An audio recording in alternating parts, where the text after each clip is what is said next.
لله نحمده ونستعينه ونستغفره ونؤمن به ونتوكل عليه ونعوذ بالله من شرور أنفسنا ومن سيئات أعمالنا من يهده الله فلا مضل له ومن يضلله فلا هادي له ونشهد أن لا إله إلا الله وحده لا شريك له ونشهد أن سيدنا ونبينا ومولانا محمدا عبده ورسوله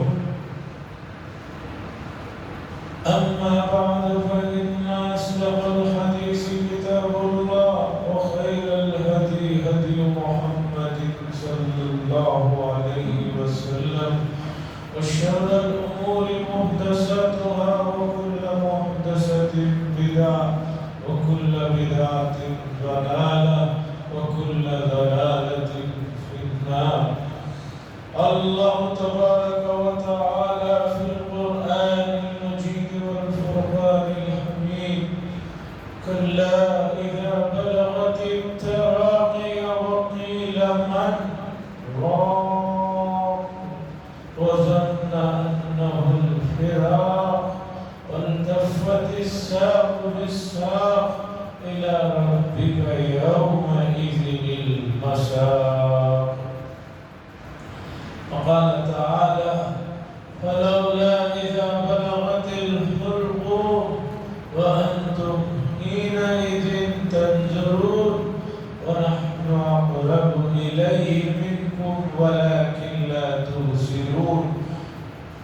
وقال صلى الله عليه وسلم اذكروا هازم اللذات أو كما قال صلى الله عليه وسلم. وفي رواية لا عدوى ولا طيرة ولا هامة ولا سفر أو كما قال صلى الله عليه وسلم.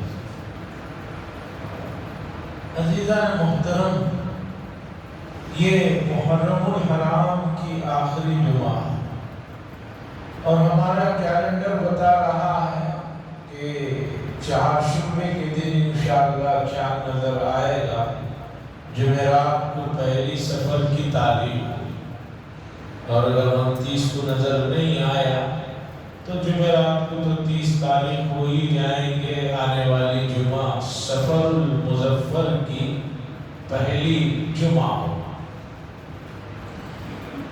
ایک اہم مضمون ہے جو آپ کے سامنے رکھنا ہے، اس لیے کہ اس مضمون سے جڑی ہوئی آیات قرآن مجید میں مختلف جگہ بڑی وضاحت اور بڑی تفصیل کے ساتھ آئی ہے.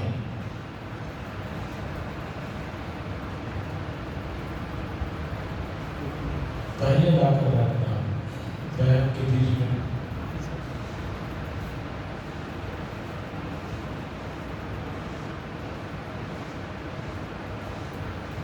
تفصیل کے ساتھ آئی ہے.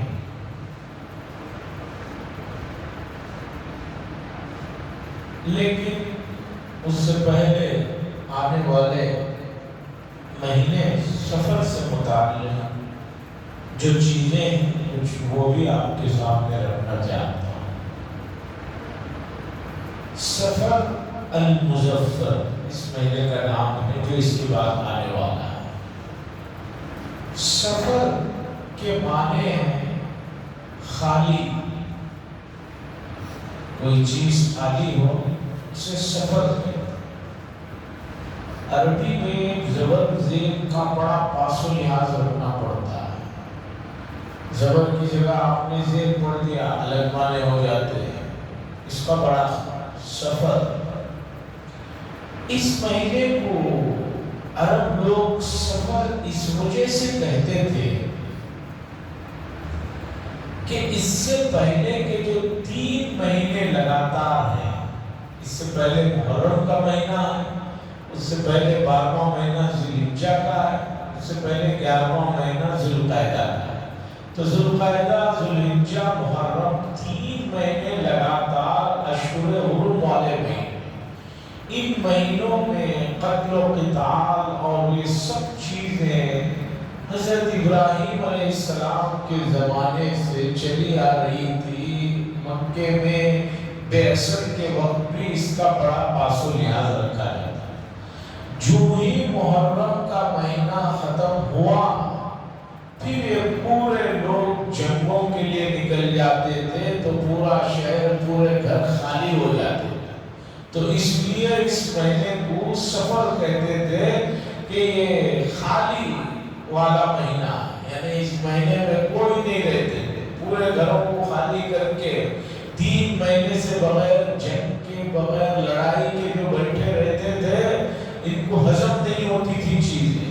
جو ہی یہ 3 مہینے ختم ہوئے، سفر شروع ہوا، یہ نکل جاتے اپنے لڑائی جھگڑے کے دھندے کو جو زمانے سے چلے ہوئے آ رہے ہوتے تھے۔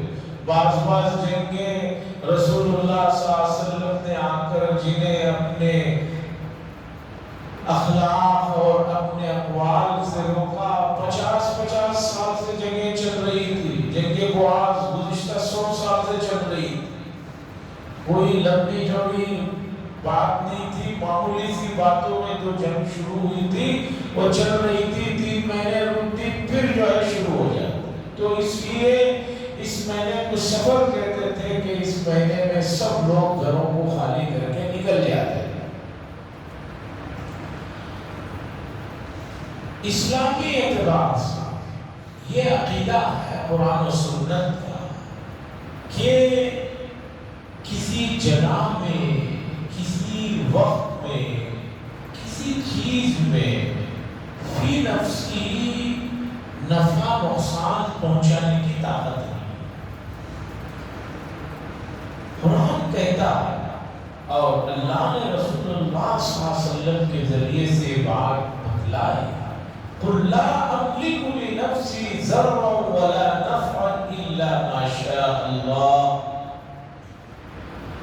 اے نبی صلی اللہ علیہ وسلم کہہ دیجئے کہ میں نفع اور نقصان کا مالک نہیں ہوں، اللہ جو چاہتے ہیں وہی ہوتا ہے۔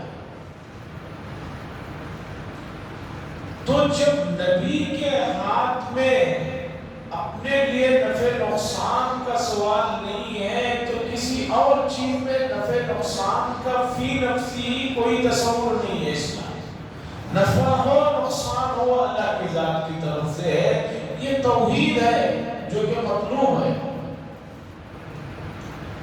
اب کوئی آدمی اس بنیادی عقیدے کے خلاف والی چیزوں کا تصور کرتا ہے تو وہ بہت بڑے گناہ کا ارتکاب کر رہا ہے۔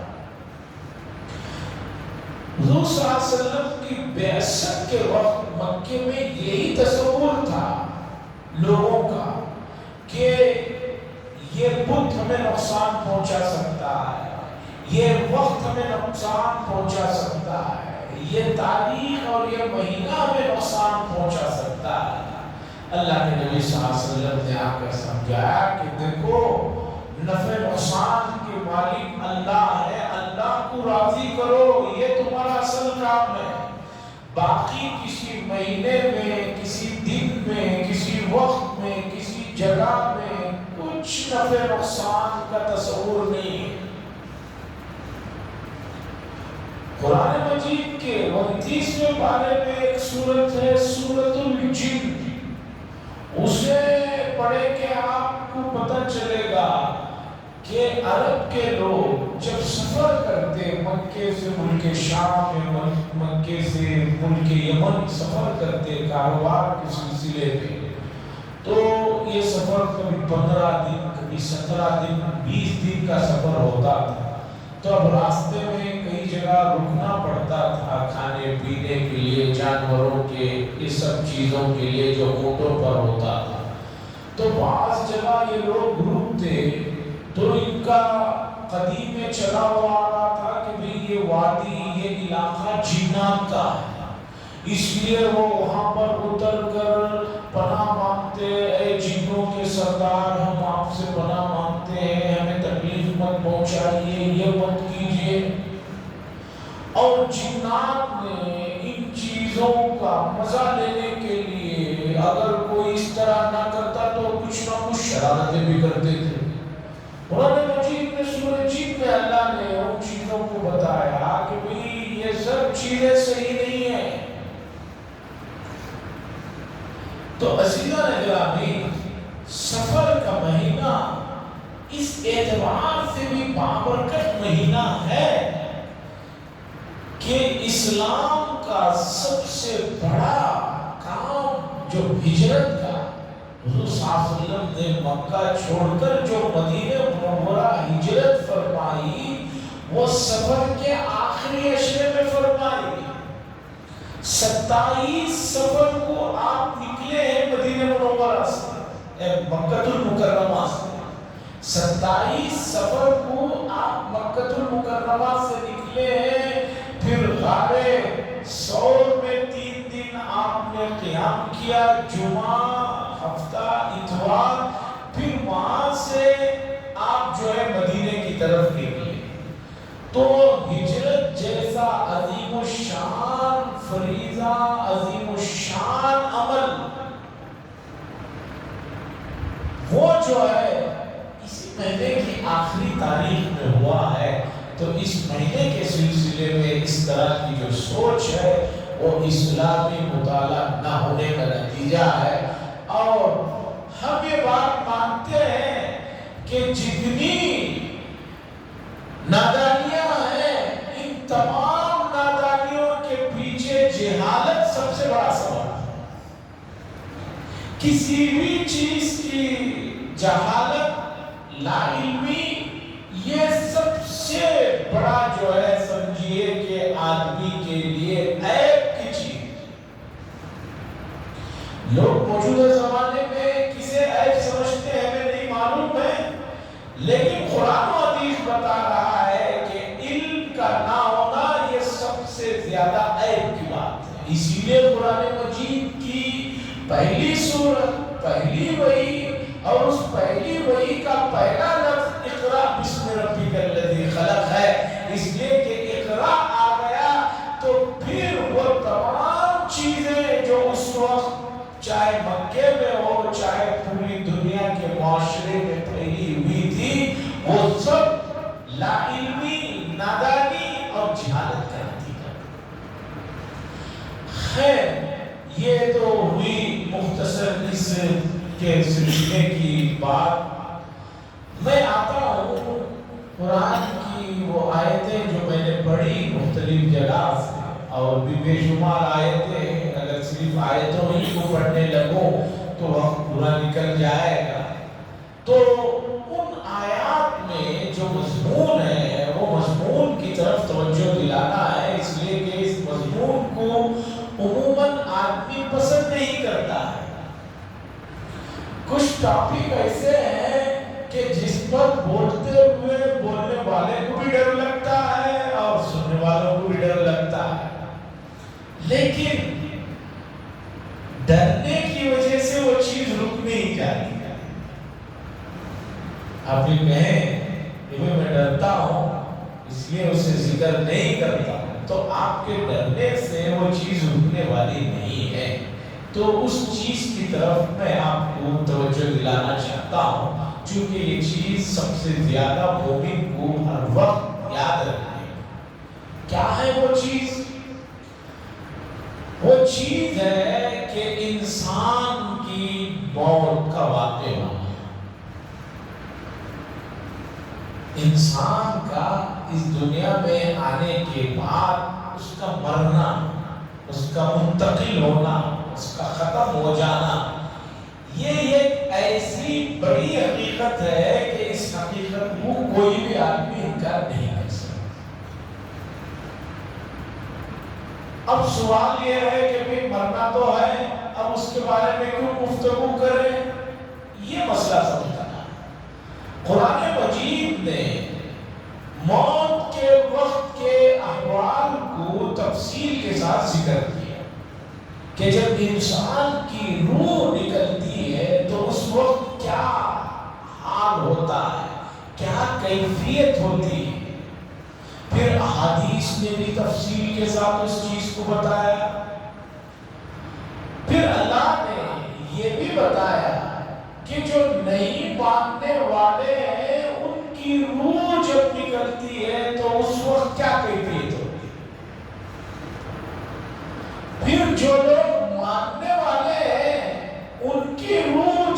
نکالی جاتی ہے تو اس وقت کیا ماحول ہوتا ہے، کیا کیفیت ہوتی ہے، اسے قرآن نے بتایا۔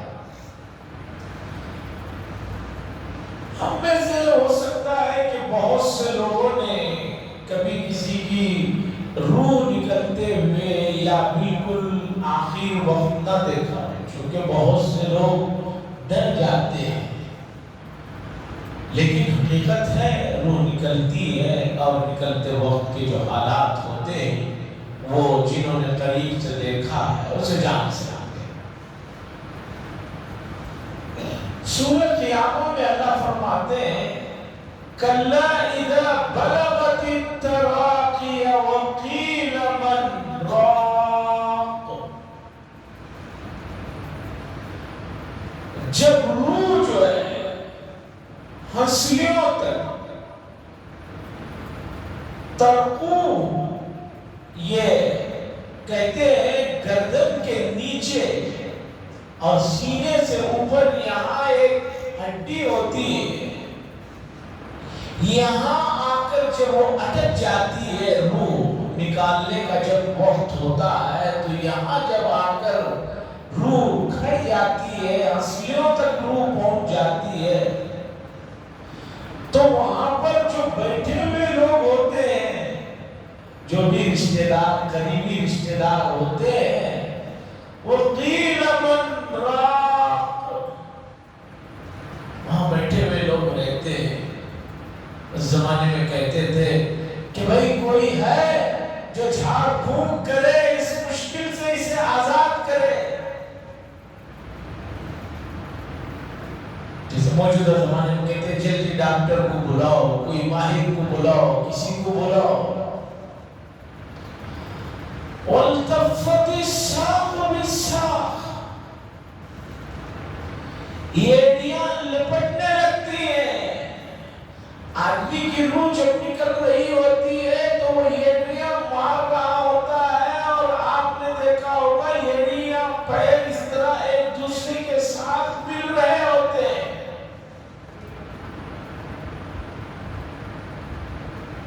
بڑی شدت کا عالم ہوتا ہے، اس کے بعد جو ہے روح نکل جاتی ہے۔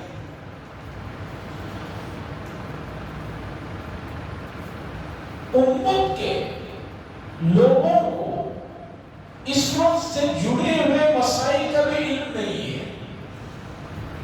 جو ہی آدمی کا انتقال ہو، چاہیے کہ پہلے کپڑے بدلا دیے جائیں، اس لیے کہ بڑے سے بڑا پہلوانی کیوں نہ ہو، روح جب نکلتی ہے تو پیشاب اور بیت الخلا ہو جاتا ہے۔ اور ہمارے یہاں ایک عجیب مسئلہ یہ ہے کہ غسل کم از کم تدفین سے 1-2 گھنٹے پہلے دیتے ہیں۔ انتقال ہوا ہے، تدفین اگر عشاء میں ہے تو مغرب کے بعد غسل دیتے ہیں۔ اصل مسئلہ یہ ہے کہ انتقال کی فوراً بعد غسل دے دیا جائے۔ یہ جو 10 گھنٹے 12 گھنٹے بعد جگہ 24 گھنٹے فلاں آنا ہے وہ آنا ہے، اس کی جو انتظار کر کے 24-25 گھنٹے رکھا جاتا ہے، بلکہ بعض مرتبہ 7-8 دن رکھا جاتا ہے۔ بہت پہلے کی بات ہے، میں جب محلے میں نیا آیا، بالکل ہماری مسجد کے مین گیٹ کے ذرا سامنے انتقال ہوا، اور بنڈا لگا ہوا تھا، میں نیا تھا، مجھے معلوم تھے، میں نے 1 دن دیکھا 2 دن دیکھا کہ بھی 2 دن ہو گیا، یہ کیا ہے، شادی بھی تو 2 دن سے زیادہ نہیں چلی، تو پتہ چلا نہیں انتقال ہوا ہے، ان کا بچہ امریکہ سے آنا ہے۔ 7 دن تک کم از کم رکھا ہوا تھا، 7 دن کے بعد تدفین۔ یہ اسلامی طریقہ نہیں۔ حدیث میں ہے کہ مرنے والا 2 حال سے خالی نہیں، یا تو وہ نیک ہے یا برا ہے۔ اگر نیک ہے تو اسے اس سڑی گلی ہوئی دنیا میں رکھ کر جو تکلیف دے رہے ہو، یہ اس پر ظلم ہے، یہ صحیح نہیں ہے۔ اور اگر خدا نخواستہ وہ آدمی صحیح نہیں ہے تو اسے رکھ کر اپنے درمیان میں اپنے لیے بھی مصیبتوں کو مول لینا۔ اس لیے انتقال کے فوراً بعد جتنا جلدی ہو سکے تدفین کرنا، یہی سنت طریقہ ہے۔ خیر، روح بات چل رہی تھی، اب آئیے یہ تو روح نکلنے کا ایک منظر قرآن نے کھینچا، اب آئیے دوسری جگہ سورہ انعام میں 7ویں پارے میں، پھر انفال میں دوسری جگہ، پھر واقعہ میں 27ویں پارے میں تیسری جگہ، ایسی کئی جگہ ہے کہ آدمی وَلَوْ تَرَى إِذِ الظَّالِمُونَ فِي غَمَرَاتِ الْمَوْتِ وَالْمَلَائِكَةُ بَاسِطُو أَيْدِيهِمْ أَخْرِجُوا أَنفُسَكُمْ الْيَوْمَ تُجْزَوْنَ عَذَابَ الْهُونِ بِمَا كُنْتُمْ تَقُولُونَ عَلَى اللَّهِ إِلَى آخِرِ الْآيَةِ۔ اللہ فرماتے ہیں اور ظالم لوگوں کو جب آپ دیکھیں گے موت کے سکرات میں، انتقال سے پہلے جو نزا اور جو سختیاں ہوتی ہیں اسے سکرات کہا جاتا ہے، اس وقت آپ دیکھیں گے وَلَوْ تَرَى إِذِ الظَّالِمُونَ فِي غَمَرَاتِ الْمَوْتِ، موت کی سکرات میں باسطو أَيْدِيهِمْ، فرشتے ان کے سامنے آ کر کھڑے ہوئے ہوں گے، ان سے کہیں گے اخرجوا انفسکم، بڑا جینے کا، بڑا یہاں رہنے کی جو تمہیں خواہش تھی، نکالو اپنی روح کو،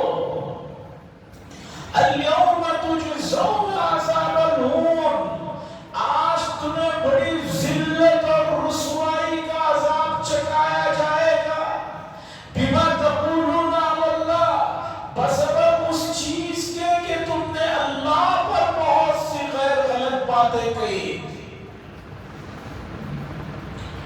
ایک اور جگہ پر قرآن نے ذکر کیا کہ ظالموں کی جب روح قبض کی جاتی ہے تو ان کے چہرے پر یضربوا وجوہہم، ان کے چہروں پر، ان کے پشتوں پر مارتے ہیں فرشتے کے نکلو۔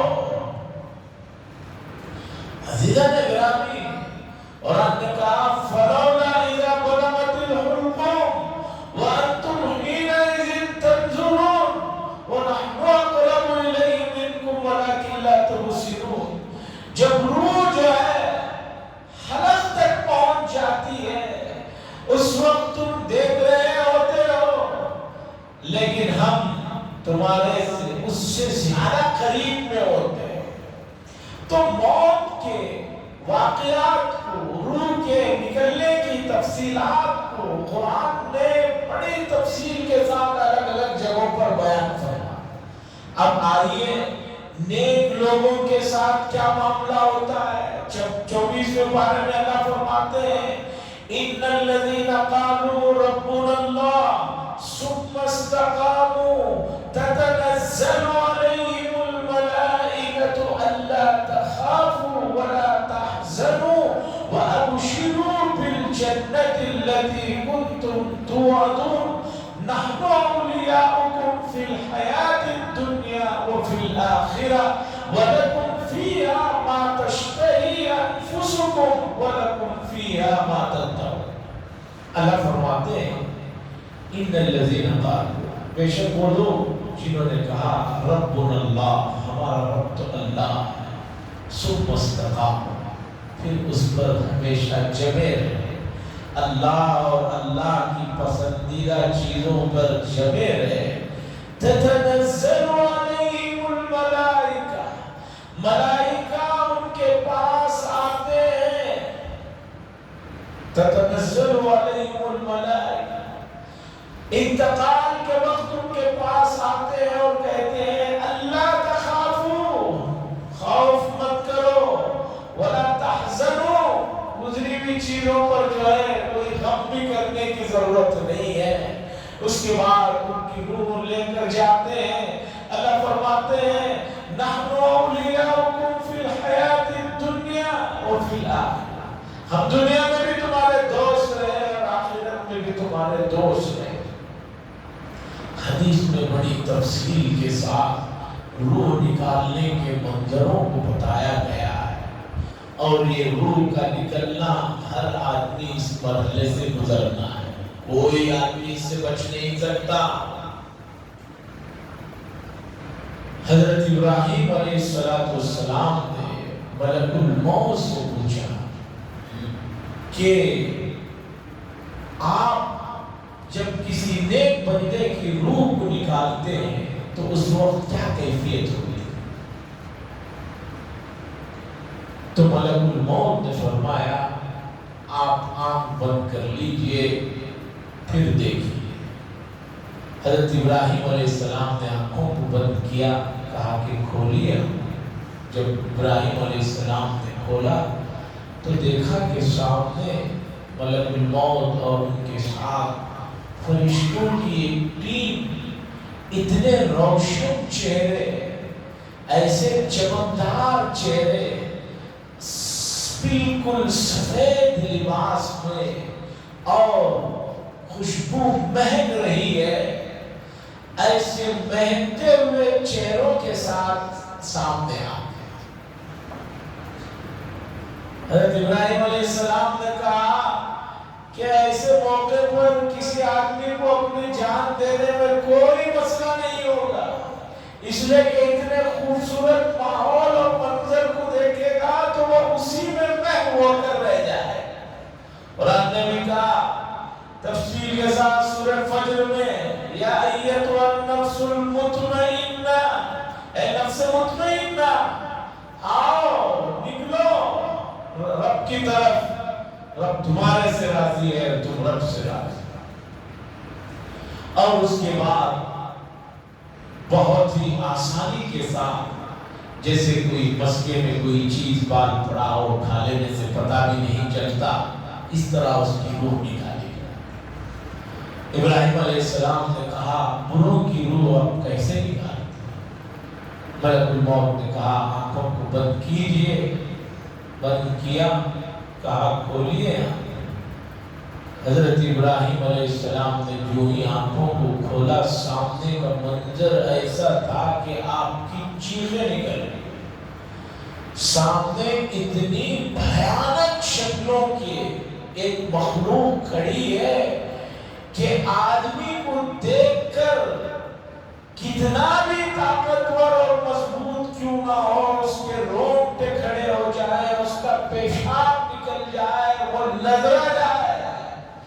حضرت ابراہیم علیہ السلام کو ملک الموت نے بتایا کہ تمہیں آدمی کی روح کو نکالنے کے لیے اس طرح کا منظر والے ہم چاہتے ہیں، بدبودار کپڑے ہوتے ہیں جس میں اس کی روح کو نکال کر جو ہے لے جایا جاتا ہے، اور بدبو بھی آ رہی ہوتی ہے۔